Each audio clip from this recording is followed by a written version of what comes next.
Whether you've been gardening for years or have just started gardening, a soil test can be very beneficial. It takes very little time and can tell you many things about your soil that can be very helpful in the gardening months to come. All that is required for tools is some type of container to put the soil in and a spade or shovel. Now, to take the test or to gather the soil, all you have to do is to go out into the area that you want to test and remove a spade full of the soil. Now, we don't want to use that. We want to just put that to the side. What I want to do next is to come back 1 or 2 inches on the side of this hole and come in and take a slice of that soil.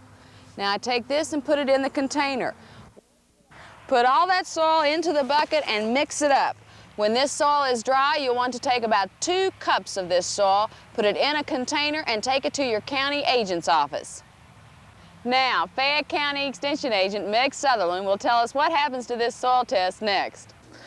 As soon as the soil sample comes into the county extension office, it is sent to a soil testing lab. Once the results are returned to the county extension office, the agent looks at the form and makes some specific recommendations for lime and also fertilizer. We look to see about the potassium and also the phosphorus levels, and then we can help select a fertilizer that will do the best job for your crop for the least amount of money.